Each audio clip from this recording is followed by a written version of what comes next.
Orang-orang sudah memakai sepatu sejak dulu sekali. Sepatu tertua yang pernah ditemukan umurnya sekitar 8.000 tahun. Sepatu zaman dulu ini berupa sandal sederhana. Sandal dibuat dari bahan-bahan alami. Bahan-bahan ini misalnya rumput, kulit, atau kayu. Orang-orang memakai sandal untuk melindungi kaki mereka. Sandal penting di masa lalu. Sandal membantu orang-orang berjalan di tanah yang kasar.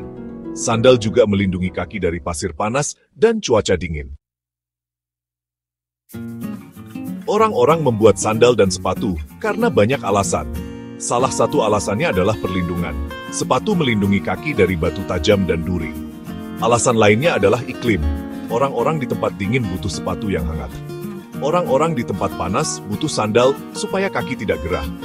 Sepatu juga jadi bagian dari tradisi dan budaya.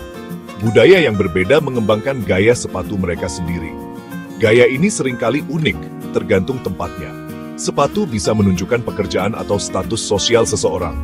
Sepatu khusus dipakai untuk upacara dan perayaan. Di Mesir kuno, orang-orang memakai sandal yang terbuat dari papirus atau kulit. Sandal Mesir seringkali punya tali yang sampai ke betis. Orang Yunani dan Romawi juga memakai sandal. Mereka mengembangkan gaya yang berbeda untuk pria dan wanita. Tentara Romawi memakai sepatu bot kuat yang disebut chalige. Sepatu bot ini membantu mereka berbaris jauh. Di belahan dunia lain, orang-orang memakai sepatu yang terbuat dari bahan-bahan seperti kayu atau kain. Misalnya, di Jepang, orang-orang memakai sandal kayu yang disebut geta. Contoh-contoh ini menunjukkan bagaimana budaya yang berbeda menciptakan alas kaki yang unik.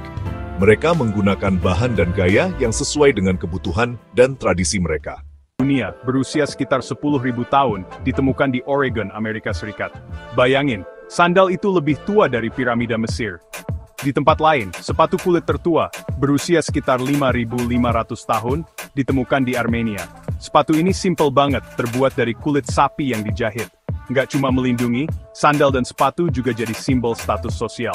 Di Mesir kuno, para firaun memakai sandal yang dihias dengan emas dan batu mulia. Keren ya? Jalur sutra yang menghubungkan timur dan barat juga jadi saksi bisu evolusi alas kaki. Di Cina, ditemukan sepatu tali rami berusia lebih dari 2.000 tahun. Sepatu ini menunjukkan kalau manusia terus berinovasi untuk menciptakan alas kaki yang nyaman dan fungsional. Jadi dari sandal sederhana hingga sepatu kulit, nenek moyang kita udah punya sense of fashion yang oke juga ya. Masuk ke abad ke-17, gaya sepatu makin beragam. Di Eropa, sepatu dengan hiasan benang perak dan emas jadi tren. Bunga sutra dan pita-pita cantik juga menghiasi sepatu para bangsawan. Mewah banget. Abad ke-19 membawa angin segar bagi dunia alas kaki. Sepatu bot, yang awalnya untuk melindungi kaki dari cuaca dingin dan medan berat, mulai diproduksi secara massal. Penemuan karet vulkanisir juga melahirkan sepatu karet yang tahan air dan lebih awet. Praktis banget. Di akhir abad ke-19, olahraga makin populer. Muncullah sepatu khusus untuk olahraga seperti tenis dan kroket. Sepatu-sepatu ini jadi cikal bakal sneakers yang kita kenal sekarang. Seru ya, ngelihat gimana sepatu berevolusi mengikuti perkembangan zaman. Abad ke-20 jadi era keemasan sneakers. Converse All-Star, yang awalnya dirancang untuk pemain basket, meledak di pasaran setelah dipakai oleh Chuck Taylor. Sneakers ini jadi ikon budaya pop dan masih digandrungi hingga kini. Setelah Perang Dunia Kedua, Adidas dan Puma muncul sebagai pemain baru di industri sneakers. Persaingan keduanya justru mendorong inovasi dan melahirkan desain-desain sneakers yang legendaris.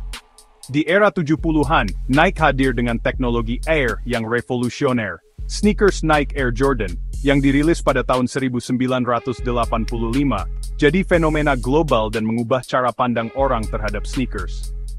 Nggak cuma untuk olahraga, sneakers kini jadi bagian dari gaya hidup dan fashion. Sneakers terus berevolusi dengan desain dan teknologi yang semakin canggih. Sneaker culture pun makin mewabah, dari streetwear hingga high fashion.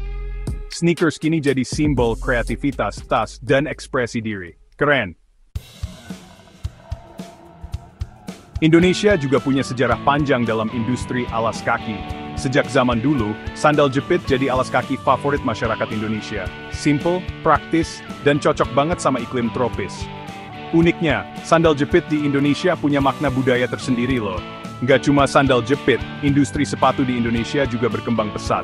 Merek-merek lokal seperti Ventela, Brodo, Geoff Max, dan Project menawarkan kualitas dan desain yang nggak kalah saing dengan merek internasional. Sayangnya, industri alas kaki lokal juga menghadapi tantangan, seperti serbuan produk impor dan penutupan pabrik. Tapi, kita harus optimis.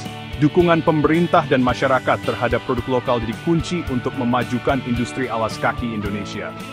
Dari jejak kaki pertama di masa lampau hingga tren sneakers masa kini, evolusi alas kaki menunjukkan kreativitas dan kemampuan manusia dalam beradaptasi dengan lingkungan dan zaman. So, pakailah sepatumu dan buat jejakmu sendiri di dunia. Komen video apa yang mau dibuat, like, share, subscribe.